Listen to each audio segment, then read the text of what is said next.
Good day, viewers. You are welcome. How to solve these nice functional equations given that f of x multiplied by f of minus x equals f of x squared minus 1, and we want to find f of x. So the condition attached to this is the f of x here is a polynomial with only the real roots. We're interested to get only the real root for this f of x. And every non-constant polynomial over a real number so is considered as the linear or a quadratic factors. So in this case, we are going to assume, and this is not only assumption, so this is like a fundamental theorem of algebra, so which says if you have something of this condition, so we consider f of x here to be equals a into bracket of x minus r1 open bracket x minus r2, and this is how it keeps going.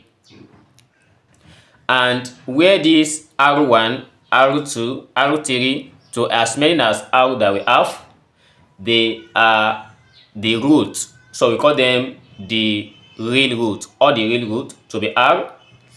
And then so for this case as well, see, we are not considering any complex numbers, and there is no any irresistible quadratic factor, and all the roots are real. So therefore, we can just write this as f of x equals, so this a is a constant coefficient, then we have a, then the summation of, so we just choose k equals to 1 to n open bracket x minus r, so we call this k. So this is what we are going to have.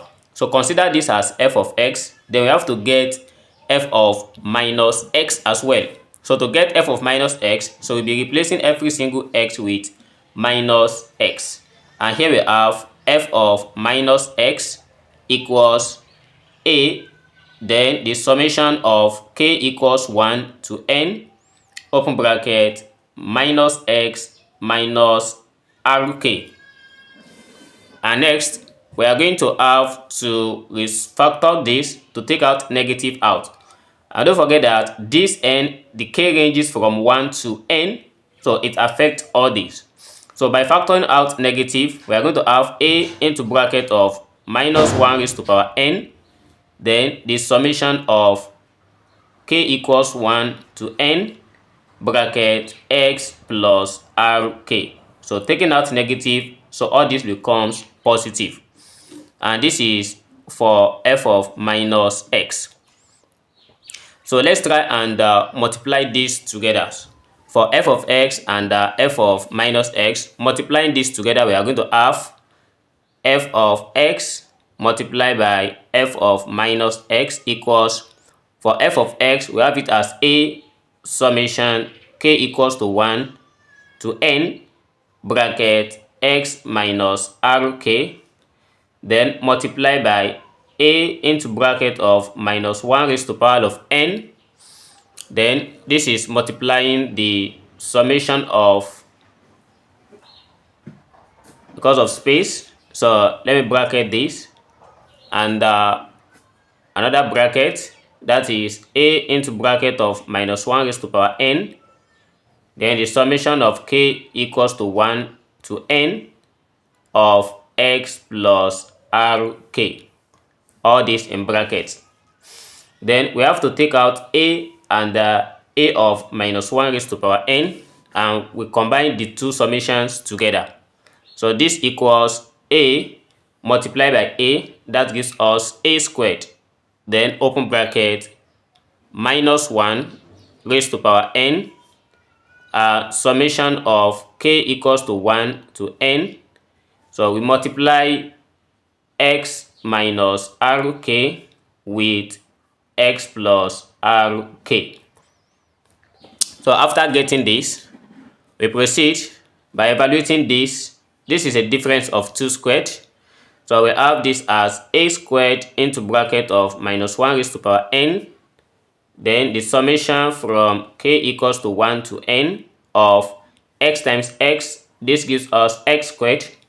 Then minus k times plus k. We have it as minus r squared then k. So this is what we have for this. Then in the next step, we are going to find for f of x squared minus 1 considering the same f of x.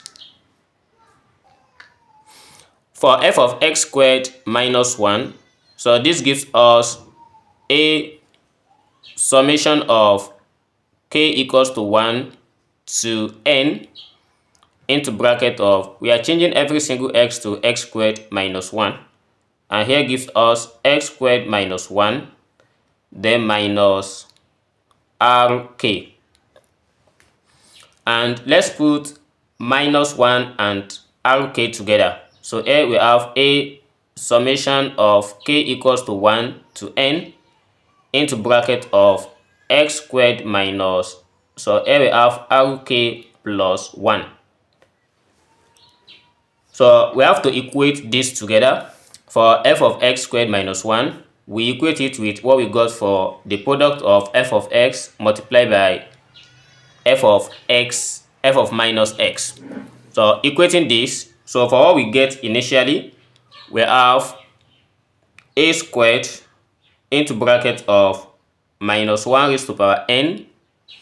Then we have the summation of k equals to 1 to n into bracket of x minus x squared minus r squared k. So this will be equals to f of x squared, and that one gives us the summation of k equals to 1 to n into bracket of k squared minus rk plus 1. So this is what we have for this. And what we need here is we have to get the real root. And since we have chosen r here to be the real root, so we have to equate only the real root together. That is, we equate minus r squared k with minus open bracket rk plus 1. So by doing that, we have, this implies r squared k equals rk plus 1 to obtain the real root. So where k here, it means the number is continuous. So by taking only r squared, we have r squared minus r minus 1 equals 0. So this is a quadratic, and we solve this quadratically by considering the quadratic formula. We have here as a equals 1 and b here equals minus 1 with c equals minus 1. Using the quadratic formula, we have to find r equals minus b, that is minus 1. We have it as plus 1, plus or minus the square root of minus b squared. B squared, that is minus 1 squared, we have 1 minus 4ac, and c here is negative, multiplied by negative a, that is plus. Then b 4ac, that is 4 times 1 multiplied by 1, we have it as 4, all divided by 2. And this gives us 1 plus or minus the square root of 5 divided by 2. And with these two, we have r here equals 1 plus root 5 over 2. And 1 plus root 5 over 2 is a golden ratio. Then we have, this is r1, this is r2. 1 minus r2, 1 minus root 5 over 2. So it's an inverse of it. So we call this minus 1 over 5. So since we have gotten these two expressions, so we have to make this one general at this point. So in the general way of this, we just consider that the p of x here for f of x that we have, so it's given as, we have the constant coefficient, which is a, into bracket of, then x minus the first one that we get, which is 5. So we put it here, then raised to power of m. So m and n, m is a member of integer. And also we have x minus, I want to call this one another thing. So let me just call this one this letter. Then we have this as this, raised to power of n. So where this m and n are both members of an integer. So here is the general solution for this, and this works for all the real numbers. M and n also, they are greater than or equals 0. So this is how I solve this problem step by steps. Thanks for watching, and if you have any ideas on how to solve this to make this better than this, so you can just drop it in the comment box. See you in the next video. Never stop learning. Bye bye.